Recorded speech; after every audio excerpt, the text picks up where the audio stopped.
Welcome to the Sageful Life. I'm Maria Nicholson, and I'm so grateful you're joining me today. Whether you're tuning in on YouTube, Spotify, Apple Podcasts, or catching clips on Instagram or Facebook, this space is all about embracing this next chapter with purpose and heart. If you haven't yet, please like, share, and subscribe on your favorite platform. It helps our community grow and keeps this movement going strong. And if you'd love some complimentary wellness and lifestyle resources, we've put together beautiful, helpful tools just for you. Click the link in the description below, drop in your email, and they'll be on their way to your inbox.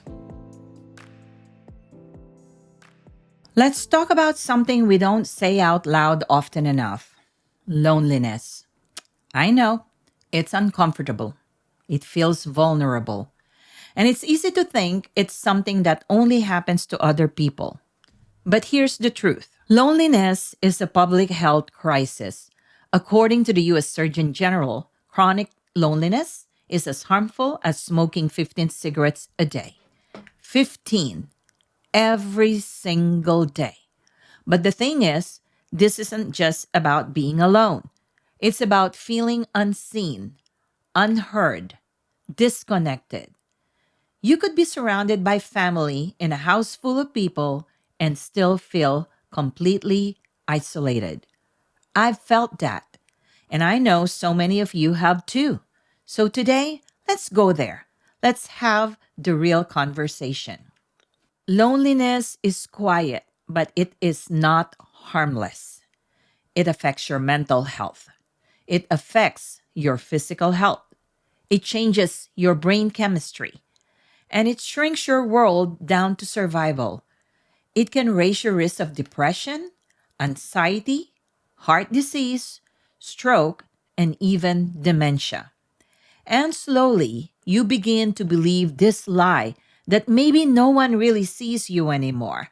Then maybe your time of being important or needed has passed. You stop reaching out. You stop asking for help. And the silence becomes familiar. But just because something is familiar doesn't mean it's good for you. And what breaks my heart is that millions of people, especially those over 50, are suffering quietly. They're grieving silently. They're aching for connection, but don't know how to ask for it. And the longer we pretend we're okay, the deeper the ache grows. Loneliness isn't weakness, it's a signal. It's your soul saying, I miss feeling seen. I want to share something personal. After my mother passed away, I found myself in a place I never expected. Outwardly, I kept going. I was running a business, caring for family, juggling so many roles. People even called me Wonder Woman. But the truth, I was falling apart on the inside.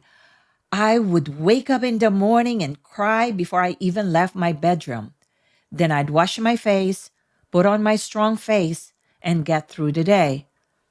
Then I'd come home, collapse into bed, and cry myself to sleep. I held it together during the funeral, barely shedding a tear, because I felt I had to be strong for my daughters, for my family, for everyone looking to me for direction. But the grief stayed with me like a fog, and it wasn't until weeks later, in the middle of a Filipino grocery store, that I completely broke down. I was walking past the meat section and suddenly remembered how my mom used to take her time choosing meat. Every single package had to be just right, and I used to get so impatient. But standing there that day, I just started sobbing. I would have given anything for one more moment with her, one more grocery run, one more long, slow decision over pork belly. It hit me hard how lonely grief is, how even surrounded by people, I still felt completely alone in it.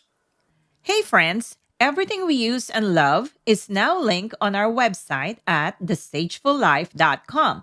You'll find tools that make life safer, easier, and more joyful.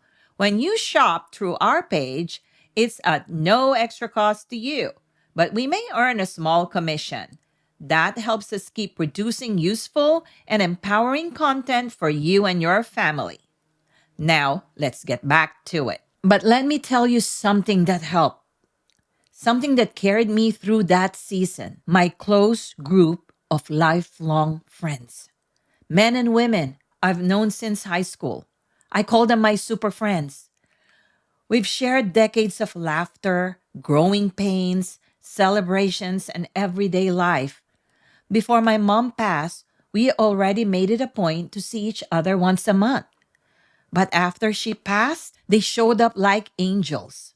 They took turns calling me, texting me, checking in just to see how I was holding up. And every other weekend, they made sure I wasn't sitting alone in my sadness. They planned dinners and coffee meetups, anything to get me out of the house and remind me that I wasn't alone. We didn't sit in grief. We shared joy. We told the same stories we've been telling since we were teenagers. And somehow, they still made us laugh until we cried. They didn't try to fix me. They just showed up consistently. And those moments, they reminded me who I was. They gave my spirit something to hold on to. They gave me light when everything felt dark. I honestly don't know how I would have made it through that time without them. That kind of friendship, it's sacred. It's medicine. It's a lifeline. Maybe you're listening right now and thinking, I wish I had friends like that. Or maybe you did, but time, distance, or life just got in the way. Let me say this gently but clearly. It's not too late. You deserve connection. You deserve to be seen. You deserve laughter, support, and love. Start small. Send a message. Join a local group. Attend a community event. Say yes to something new. And if the space you need doesn't exist, then create it. That's why I created the Sageful Life. This is a space for truth, for healing, for joy, for community. A space for people like us who want to age with intention, not invisibility, who want to feel connected, not forgotten. You belong here, and I'm so glad that you found your way.